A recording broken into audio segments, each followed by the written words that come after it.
The instructions. When the city of Ember was just built and not yet inhabited, the chief builder and the assistant builder, both of them weary, sat down to speak of the future. They must not leave the city for at least 200 years, said the chief builder, or perhaps 220. Is that long enough? Asked his assistant. It should be. We can't know for sure.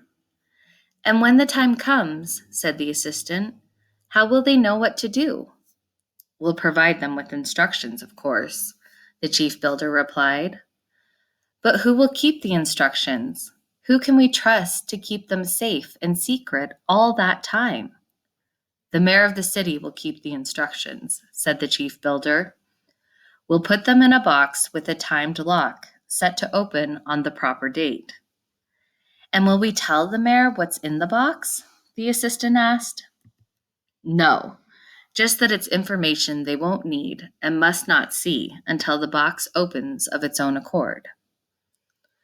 So the first mayor will pass the box to the next mayor, and that one to the next, and so on down through the years, all of them keeping it a secret all that time? What else can we do? Asked the chief builder. Nothing about this endeavor is certain. There may be no one left in the city by then, or no safe place for them to come back to. So the first mayor of Ember was given the box, told to guard it carefully, and solemnly swore to secrecy. When she grew old and her time as mayor was up, she explained about the box to her successor, who also kept the secret carefully, as did the next mayor. Things went as planned for many years, but the seventh mayor of Ember was less honorable than the ones who'd come before him, and more desperate. He was ill. He had the coughing sickness that was common in the city then, and he thought the box might hold a secret that would save his life.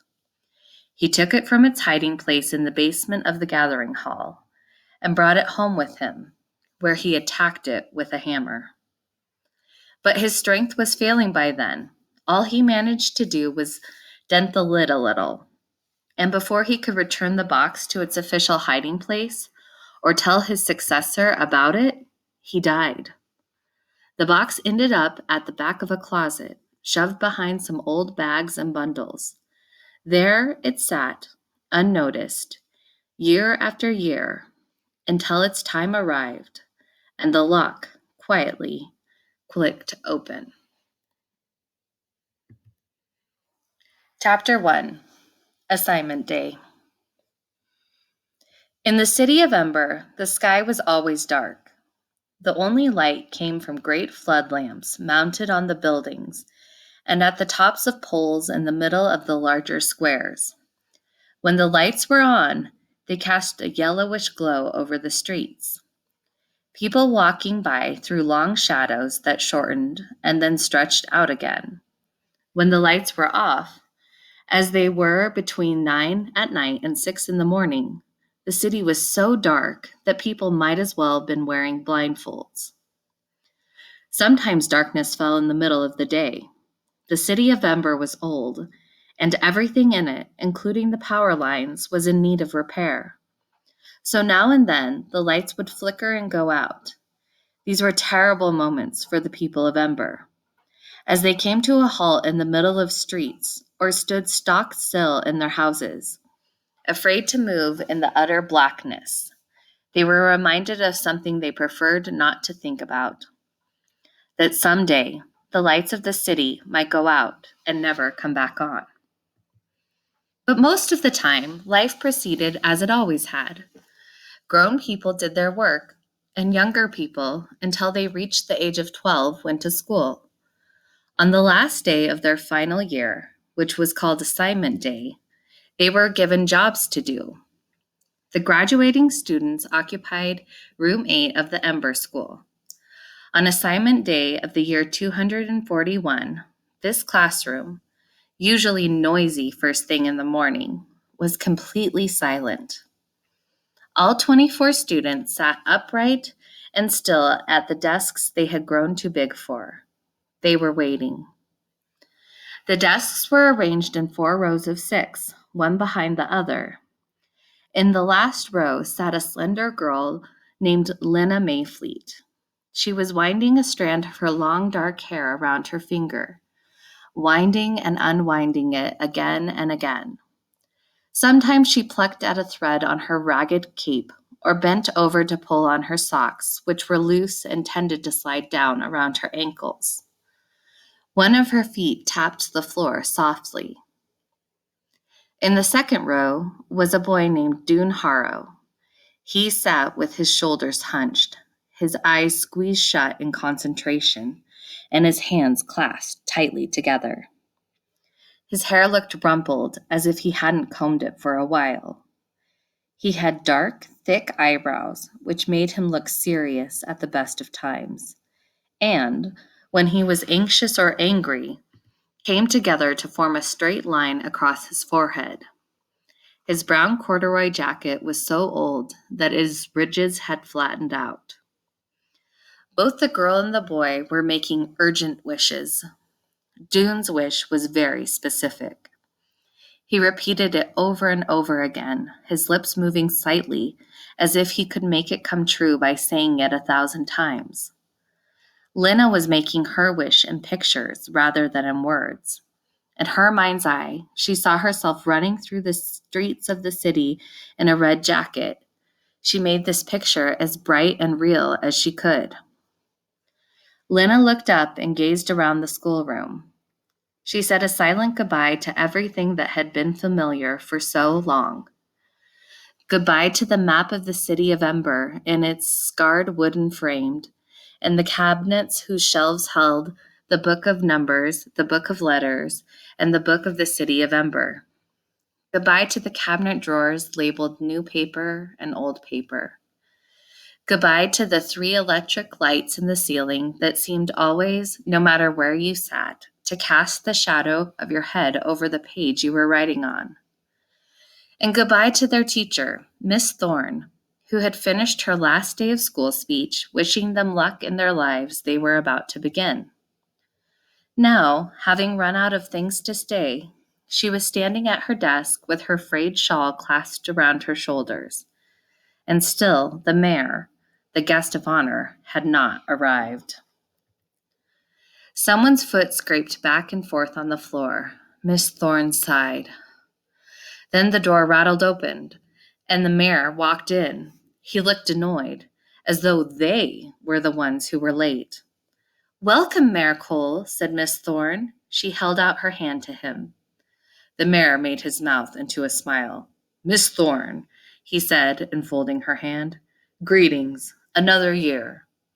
The mayor was a vast, heavy man, so big in the middle that his arms looked small and dangling. In one hand, he held a little cloth bag. He lumbered to the front of the room and faced the students. His gray, drooping face appeared to be made of something stiffer than ordinary skin. It rarely moved except for making the smile that was on it now. "Young people of the highest class," the mayor began. He stopped and scanned the room for several moments. His eyes seemed to look out from far back inside his head. He nodded slowly. "Assignment day now, isn't it?" "Yes. First we get our education, then we serve our city." Again, his eyes moved back and forth along the row of students, and again he nodded, as if someone had confirmed what he'd said. He put the little bag on Miss Thorne's desk and rested his hand on it. "What will that service be, eh? Perhaps you're wondering." He did his smile again, and his heavy cheeks folded like drapes. Lena's hands were cold. She wrapped her cape around her and pressed her hands between her knees. "Please hurry, Mr. Mayor," she said silently. "Please just let us choose and get it over with." Dune, in his mind, was saying the same thing, only he didn't say please. "Something to remember," the mayor said, holding up one finger. "Job you draw today is for 3 years. Then, evaluation. Are you good at your job? Fine, you may keep it. Are you unsatisfactory? Is there a greater need elsewhere? You will be reassigned. It is extremely important, he said, jabbing his finger at the class, for all work of Ember to be done, to be properly done. He picked up the bag and pulled open the drawstring. So, let us begin. Simple procedure. Come up one at a time, reach into this bag, take one slip of paper, read it out loud. He smiled and nodded. The flesh under his chin bulged in and out. Who cares to be first? No one moved. Lena stared down at the top of her desk. There was a long silence. Then, Lizzie Biscoe, one of Lena's best friends, sprang to her feet. I would like to be first, she said in her breathless high voice. Good. Walk forward. Lizzie went to stand before the mayor. Because of her orange hair, she looked like a bright spark next to him. Now choose. The mayor held out the bag with one hand and put the other behind his back, as if to show he would not interfere. Lizzie reached into the bag and withdrew a tightly folded square of paper. She unfolded it carefully. Lena couldn't see the look on Lizzie's face, but she could hear the disappointment in her voice as she read out loud. Supply depot clerk. Very good, said the mayor. A vital job. Lizzie trudged back to her desk. Lena smiled at her, but Lizzie made a sour face. Supply depot clerk wasn't a bad job, but it was a dull one. The supply depot clerk sat behind a long counter, took orders from the storekeepers of Ember, and sent the carriers down to bring up what was wanted from the vast network of storerooms beneath Ember's streets. The storerooms held supplies of every kind: canned food, clothes, furniture, blankets, light bulbs, medicine, pots and pans, reams of paper, soap, more light bulbs, everything the people of Ember could possibly need. The clerks sat at their ledger books all day, recording the orders that came in and the goods that went out. Lizzie didn't like to sit still. She would have been better suited to something else. Lena thought. Messenger, maybe. The job Lena wanted for herself. Messengers ran through the city all day, going everywhere, seeing everything. Next, said the mayor. This time, two people stood up at once, Orly Gordon and Chet Nome. Orly quickly sat down again, and Chet approached the mayor. Choose, young man, the mayor said. Chet chose. He unfolded his scrap of paper. Electrician's helper, he read, and his face broke into a smile. Lena heard someone take a quick breath. She looked over to see Dune pressing a hand against his mouth. You never knew, each year, exactly which jobs would be offered. Some years there were several good jobs, like greenhouse helper, timekeeper's assistant, or messenger, and no bad jobs at all. Other years, jobs like pipes work laborer, trash shifter, and mold scraper were mixed in. But there would always be at least one or two jobs for electrician's helper. Fixing the electricity was the most important job in Ember, and more people worked at it than at anything else. Orly Gordon was next. She got the job of building repair assistant, which was a good job for Orly. She was a strong girl and liked hard work. Vindy Chance was made a greenhouse helper. She gave Lena a big grin as she went back to her seat. She'll get to work with Clary, Lena thought. Lucky. So far, no one had picked a really bad job. Perhaps this time there would be no bad jobs at all. The idea gave her courage. Besides, she had reached the point where the suspense was giving her a stomach ache. So as Vindy sat down, even before the mayor could say next, she stood up and stepped forward. The little bag was made of faded green material, gathered at the top with a black string. Lena hesitated a moment, then put her hand inside and fingered the bits of paper. Feeling as if she were stepping off a high building, she picked one. She unfolded it. The words were written in black ink in small, careful printing. Pipe's work laborer, they said. She stared at them. Out loud, please, the mayor said. Pipe's work laborer, Lena said in a choked whisper. Louder, said the mayor. Pipe's work laborer, Lena said again, her voice loud and cracked. There was a sigh of sympathy from the class. Keeping her eyes on the floor, Lena went back to her desk and sat down. Pipe's work laborers worked below the storerooms in the deep labyrinth of tunnels that contained Ember's water and sewer pipes. They spent their days stopping up leaks and replacing pipe joints. It was wet, cold work. It could even be dangerous. A swift underground river ran through the pipe's work, and every now and then someone fell into it and was lost. People were lost occasionally in the tunnels, too, if they strayed too far. Lena stared miserably down at a letter B someone had scratched into her desktop long ago. Almost anything would have been better than Pipe's work laborer. Greenhouse helper had been her second choice. She imagined with longing the warm air and earthy smell of the greenhouse, where she could have worked with Clary, the greenhouse manager, someone she'd known all her life. She would have been content as a doctor's assistant, too, binding up cuts and bones. Even street sweeper or cart puller would have been better. At least then she could have stayed above ground with space and people around her. She thought going down into the pipes work must be like being buried alive. One by one, the other students chose their jobs. None of them got such a wretched job as hers.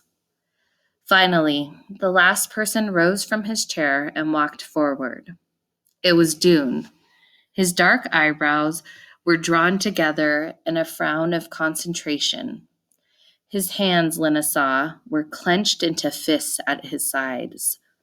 Dune reached into the bag and took out the last scrap of paper. He paused a minute, pressing it tightly in his hand. Go on, said the mayor. Read. Unfolding the paper, Dune read, Messenger. He scowled, crumpled the paper, and dashed it to the floor. Lena gasped. The whole class rustled in surprise. Why would anyone be angry to get the job of messenger? Bad behavior, cried the mayor. His eyes bulged and his face darkened. Go to your seat immediately. Dune kicked the crumpled paper into a corner. Then he stalked back to his desk and flung himself down. The mayor took a short breath and blinked furiously. Disgraceful, he said, glaring at Dune. A childish display of temper. Students should be glad to work for their city. Ember will prosper if all citizens do their best. He held up a stern finger as he said this and moved his eyes slowly from one face to the next. Suddenly, Dune spoke up. But Ember is not prospering, he cried. Everything is getting worse and worse. Silence, cried the mayor. The blackouts, cried Dune. He jumped up from his seat. The lights go out all the time now, and the shortages. There's shortages of everything. If no one does anything about it, something terrible is going to happen. Lena listened with a pounding heart. What was wrong with Dune? Why was he so upset? He was always taking things too seriously, as he always did. Miss Thorne strode to Dune and put a hand on his shoulder. Sit down now, she said quietly, but Dune remained standing. The mayor glared. For a few moments he said nothing. Then he smiled, showing a neat row of gray teeth. Miss Thorne, he said, who might this young man be? I am Dune Harrow, said Dune. I will remember you, said the mayor. He gave Dune a long look, then turned to the class and smiled his smile again. Congratulations to you all, he said. Welcome to Ember's workforce. Miss Thorne, class, thank you. The mayor shook hands with Miss Thorne and departed. The students gathered their coats and capes and filed out of the classroom. Lena walked down the wide hallway with Lizzie, who said, "Poor you. I thought I picked a bad one, but you got the worst. I feel lucky compared to you." Once they were out the door, Lizzie said goodbye and scurried away, as if Lena's bad luck were a disease she might catch. Lena stood on the steps for a moment and gazed across Harkin Square, where people walked briskly, bundled up cozily in their coats and scarves, or talked to one another in the pools of light beneath the great street lamps. A boy in a red messenger's jacket ran toward the gathering hall. On Otterwell Street, a man pulled a cart filled with sacks of potatoes.